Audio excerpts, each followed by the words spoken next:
I kind of had to dig a little bit deep about security and insecurities and what I brought to the party and whether I was ready to kind of step up to what was understood to be sort of the construction big leagues.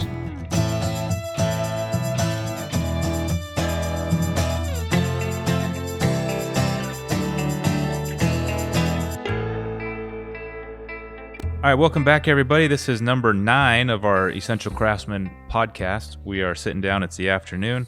We've been working all day. Well, I've only worked half a day. You've worked all day. What time did you get up this morning? I got up at 4:45. Yeah, and this guy's got some totally whack sleep habits. So don't think that he's got this some like master organization plan. That's no, I just can't sleep. That's all. This is totally weird. But anyways, long day for you. All right, and we got a really interesting conversation to have here. Now, I was born in 1982, and from what I understand, and this is just kind of what I figured, that there was a recession in the country like right around then, 81 to 83, or what was the economy like right at that moment? So we moved from here, Roseburg, Oregon, to Powell, Wyoming in 1981, and unemployment in Douglas County was 23%. Yeah. There was a serious slowdown here, and so it drove us to Wyoming.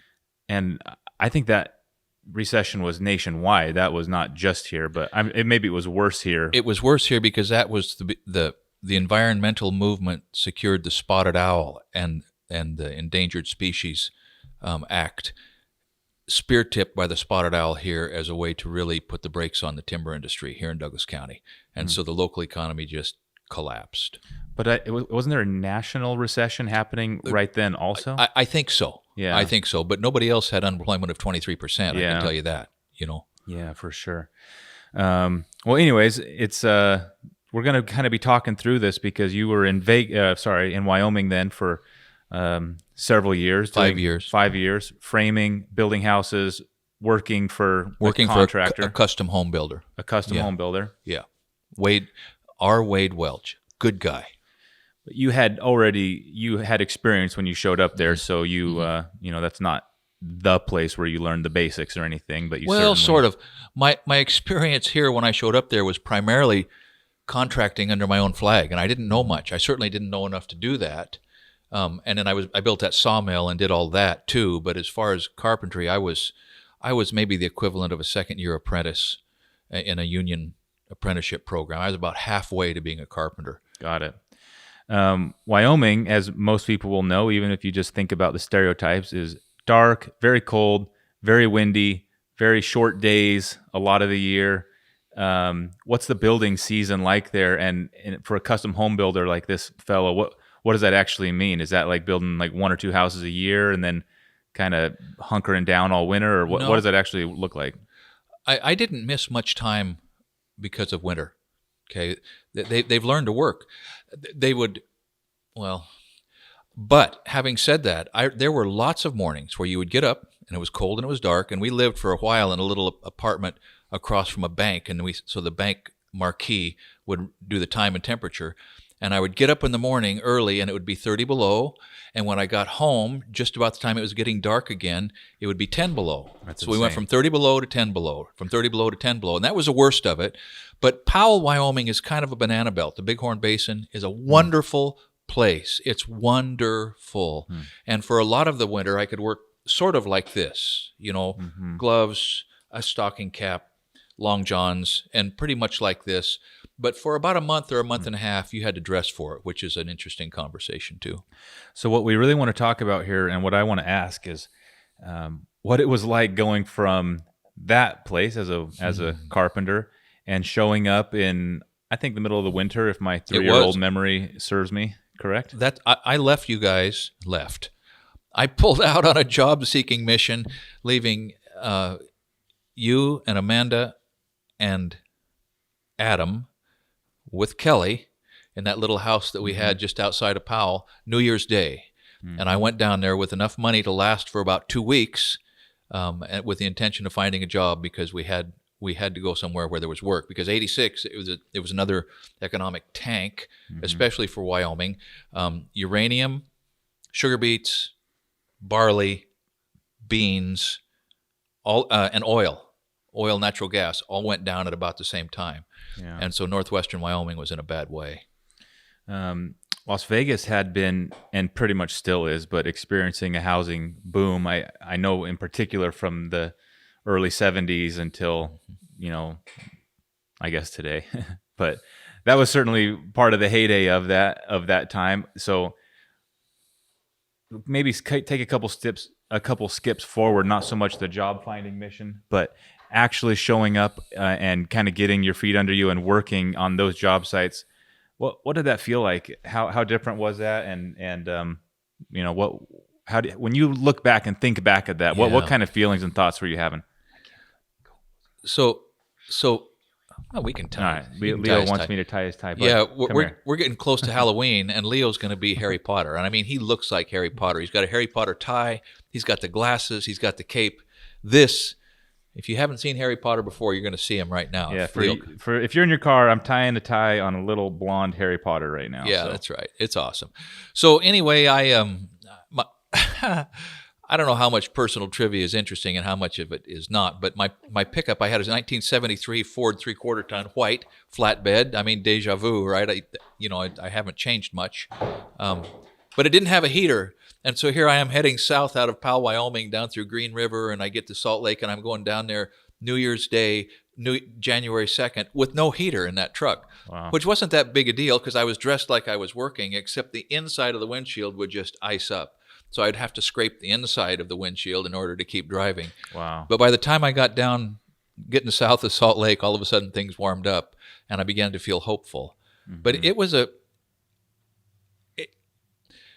I kind of had to dig a little bit deep about security and insecurities and what I brought to the party and whether I was ready to kind of step up to what was understood to be sort of the construction big leagues, in Las Vegas. I had done a little research. 5,000 people a month were moving into Las Vegas. That was every month building a town the size of Powell, Wyoming, every month. And I got down there. I left this high desert environment where occasionally you would see new lumber going up in the air, and the little developments, if you could call them developments, of custom homes, and there were no tract homes, would just have, one or two a year going in. And I started driving down into the Las Vegas Valley, and you could see these sprawling tracts just covering the hillsides with new lumber just thick on the ground. And it was exhilarating.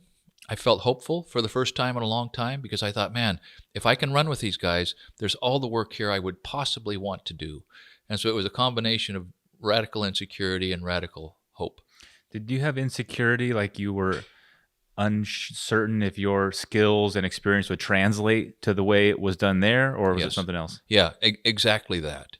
I mean, I just did not know. I didn't know how I would stack up.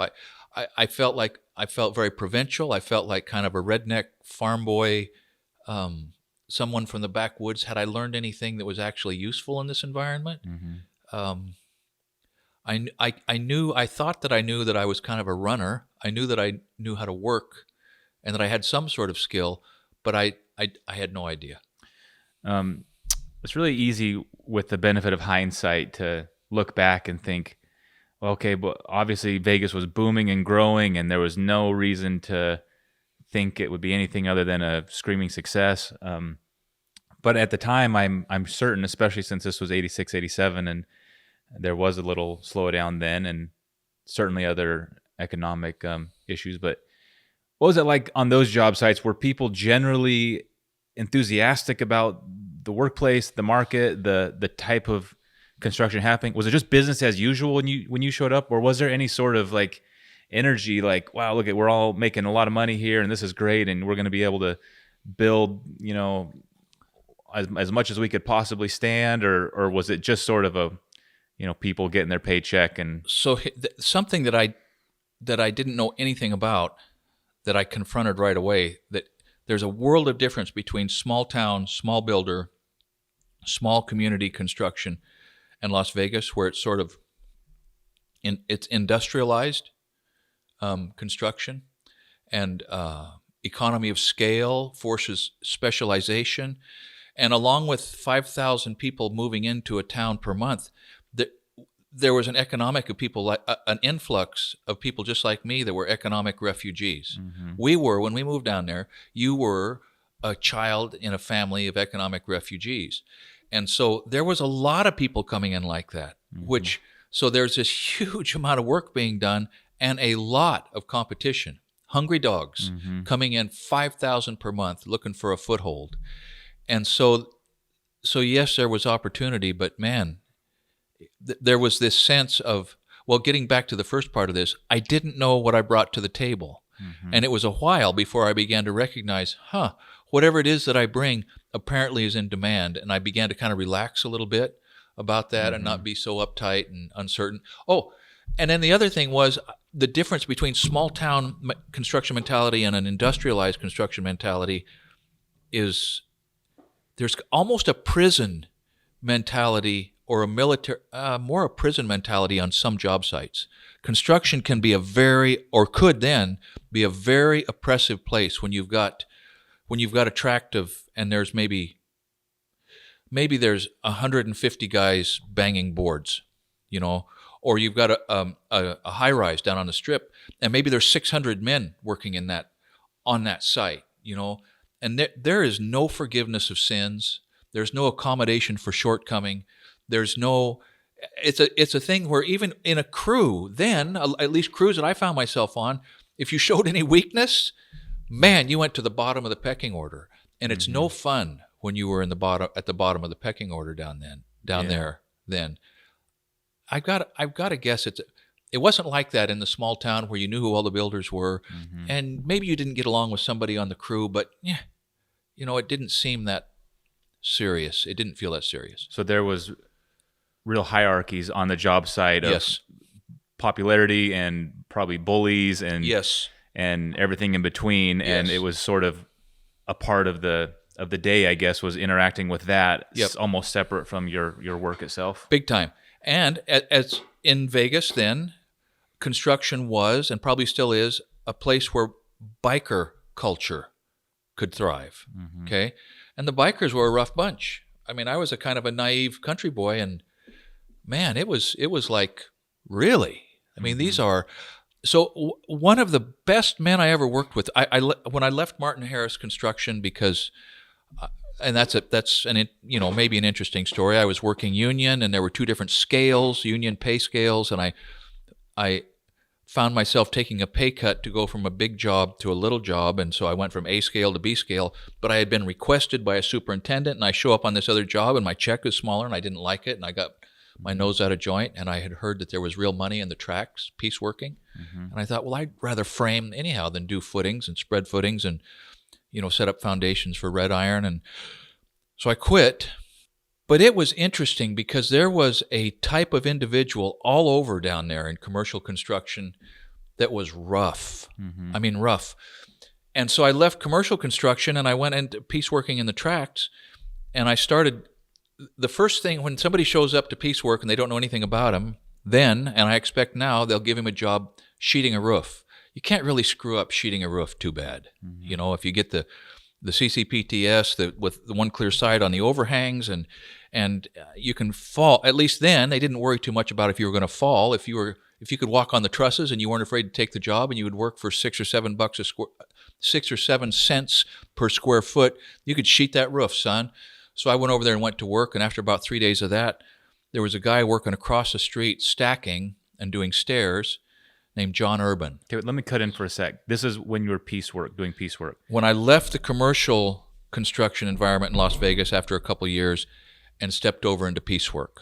Piecework, for the listeners, refers to doing a job and getting paid entirely on how much you get done. So if it was sheeting a roof, your paycheck was created on how many square feet of roof you sheeted that day, and every aspect of the job was sort of built in that manner, right? That's it. Every little bitty specialty of the framing process had a different piece price agreement and a different set of guys doing it, and they would go from house to house to house doing their little niche and make some money at the end of the week. So you met John Urban, was across the way. John Urban, he was over there stacking by himself, and he walked across after about the third or fourth day, and he said, "Hey, you want to partner up?"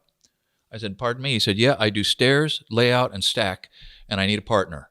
And I've been watching you sheet those roofs, and I think we ought to partner up. He said, we'll split it 50-50. I realized now that was unheard of. He was an experienced hand, and he came over and offered a 50-50 split to someone that he didn't know. John was great. He was an example of somebody who came from a real tough background, okay? John had experiences in his background that I today am still probably unable to kind of wrap my head around, okay? He had done, and so here I am partnered with this guy, and we're having lunch, and we're working on the job, and I realized, man, I'm not in Kansas anymore. This is a completely different work environment than anywhere I've been in the previous, 5 or 6 or 8 years that I'd been in construction. But there was so much knowledge available there. Personal, interpersonal, trade knowledge. It was overwhelming, the amount of the stuff that was there to learn. And I loved that. So the partnership he was proposing was you both basically work your brains out, and whether you're doing the layout or the stacking, you kind of team up, and however much you both get done in the piece we scale, split it at the end of the week. Split it at the end of the week. You turn in the number of houses you got done to the superintendent at the end of the week. He'd verify, and he'd turn that in. And then whatever your agreement was, you would tell the superintendent, here's the amount of work we got done this week, and he gets 40%, and I get 60%, or I get 20%, and he gets 80%, or in John and I's case, split it, 50-50 down the middle.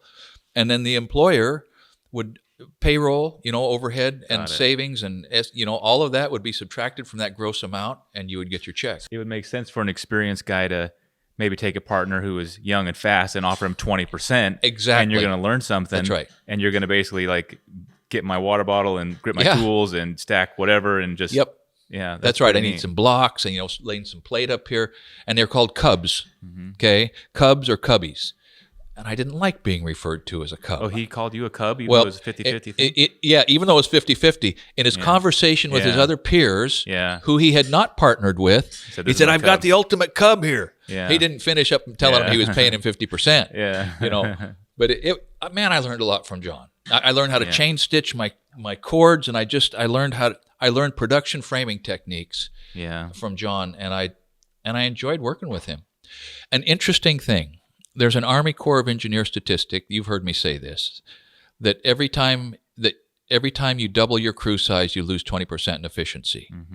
Okay, now, so John and I were stacking, and part of being a pieceworker is you may get 2 or 3 framing contractors and if one framing contractor doesn't have a tract of houses for you to stack, you drive around, you find another tract, and you walk in, and man, if there's walls up, if there's houses up plumb and lined, and there's trusses plate lined, or there's trusses sitting at the curb out in the street, man, there's work. You go find the boss, you say, hey, I'm ready to stack. Okay, what do you pay? All right, here's the deal. And off you go. If there's another stacking crew working there, and they're behind, they're stacking, and there's 2 or 3 or 4 houses ready, you can jump in ahead of them, and now you're taking work that they were looking forward to getting on in the rest of the week. Okay, so we were stacking some condominiums in Spanish Trails, really, really choppy. They were cut and stack. That is, they weren't trusses. All of the rafters and the hips and the valleys and the jacks had been cut by a roof cutter whose job was to cut the roof, and they were laying there in bundles labeled.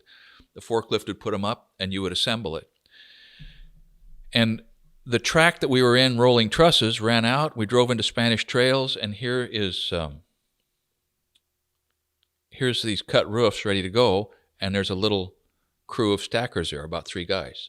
So we jump in, and pretty soon we kind of drive them out. We're faster. Boom, boom, boom. Well, the same thing happened to us. We were stacking along. We got behind 2 or 3 condominiums, and here another pickup drove in with a couple of young, looked like they knew what they were doing, and they jumped on one, and there was 2 houses ahead of it. And John said, okay, let's split up. You go grab one, I'll grab the other. Tie it up. They'll have nothing to go to. They'll drive off. Here's what happened. John and I had been stacking as a team, making $1,000 a week apiece for a year or a year and a half. Now, that was pretty good in when would that have been? 92, 90, probably 1990. $1,000 a week was pretty decent. We split up and started stacking these roofs, these choppy cut and stack roofs, by ourselves. My take home went up 20%. Isn't that interesting? It's harder. it's harder to work by yourself, more demanding, but you get more work done per man hour at the end of the day because of the moments when you're saying, John, hand me that board, and you're waiting while he's handing it to you. Or would you hold this up for me? And you're waiting while he's getting in position. That's unproductive time. And if you're working by yourself, you just find a way, and more minutes are productive. And it's so funny how it corroborated that Army Corps of Engineers statistic. It was a 20% jump. We went from 1,000 a week to 1,200 a week working by ourselves. So what happened after that? Was that pretty much the end of the partnership? Kind of. What? We just kind of drifted. We realized, I guess we can solo stack. And there's always a way to solo stack. You can roll trusses by yourself. You can set rafters by yourself. You can put in the sheetrock backing. You can do all of it by yourself with a nail gun. And you make more money. So regarding just this general mindset at the time, was there, today there's a lot of, there's a mindset of jobs are being taken by Mexicans, and the construction industry is not what it was, and this and that. And did that exist then? Not necessarily regarding Mexican, Hispanic workers, but regarding, I don't know, tools or technology? Was there old timers whining that like, oh, this is not the way it was? Or do you remember anything like that? Or what was the sort of feeling among the... Well, to speak to the Latino influence and the Latino reality, one of the things I learned in Las Vegas when I was down there for... How long were we? We were down there 8 years.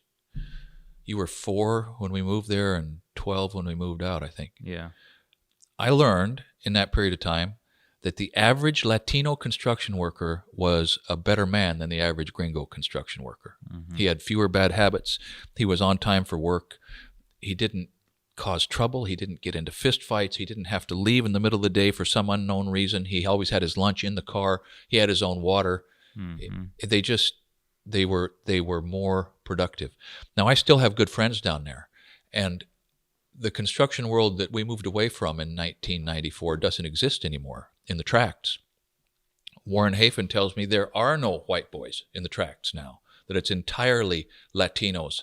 And it was about a 50-50 split then, but not anymore. And I'm not sure what to think about that, except that those guys were then, and undoubtedly are now, hard, reliable workers. Well, it's not a lot different than what happened on the stacking with you and John Urban, where a truck of productive guys show up and can get it done quicker, and the cost comes down for the builder, therefore the buyer of the home anyways. So the result is, I guess, a lower price of the home at the end of the day, and certainly a bunch of happy families. So see, that's right. And because it was a perfectly level playing field in piecework framing, a level playing field. If you showed up with the tools and the know-how, and you would take the job then for that price, bam, go for it. And at the end of the week, you could make money if you ran. If you didn't run, well, you didn't make that much money. And so I can't look on the shift in the demographic now with anything except, well, that's just the way it worked because of the attitude of the labor force. That, separate from greed or anything else on the part of the framing contractors, they just want to all they want is to get those houses framed for a cost that they understand when they bid the job. That's all they need. That's all they need. And it has gradually morphed over time. That's really neat. Okay, well, certainly a different world, and probably ought to continue this conversation, but I think our video battery length is going to be our be the end of this. Anything else jumping out at you on this topic that we should hit while we're here? I just circle back and just point out how much I appreciated working with John Urban then, and what a pleasure it was, because there wasn't no better stacking team in the Las Vegas Valley when we were doing that. Yeah. One or two of the superintendents we worked for, one of them would introduce us as the premier stackers. Well, that was hyperbole, but man, we could really get it done. Two of us could kick out a lot, and there's such satisfaction. You're up there walking the plates, you're sliding those trusses around, you're burning through nails so fast that you just can't carry enough to keep it going. But there was real satisfaction in my 30s doing that, and I feel it has been a blessing in my life to have had that experience with John. Yeah, I'm sure. It's easy to, at the time, like I mentioned, people can easily think this is not things were better before, or this job site was, or this industry. If you would have been here yesterday, that kind of a mindset. Oh, if you should have been here yesterday, it would have been even better. But it's important to remember, like you said, rolling into town and the feelings of uncertainty, the feelings of nervousness on job sites, the feelings of what's the economy doing? Will I have work? Those are all the same, regardless of, I would guess, which decade we're talking about. But those feelings that arise when you're uncertain and when you're learning and when you're in a new place, the tools might not be the same, the job might not be the same, but a lot of those feelings are exactly the same. And that's right. And probably even today. So here's the real takeaway that I've learned that I almost forgot on the spec house on the, when we were in crunch time, is that it doesn't pay to worry about what you're going to do in the future, because the skills and the abilities and the coordination, whatever it is that has enabled you to stand on your feet in the past, is going to enable you to stand on your feet regardless of what you confront. And I think there can be some comfort in that when a fear instinct would make things look impossible, and they're no more impossible than any number of other things that you've taken care of in the past with no trouble. Yeah, very cool. All right, well, thanks for listening, everybody. The video is posted on our second channel, EC2. If you want to tune in there, that would be the place to leave comments. And if you're listening in your car on headphones, thank you very much. And it's going to take us a while to really get the hang of this format, and it's just a different type of thing, but we're kind of excited. It hopefully will expand our ability to hit some interesting topics, and we're learning something new here as well. Anything to add? Thanks for listening, and I hope it doesn't begin to sound trite, but it's important that you keep up the good work.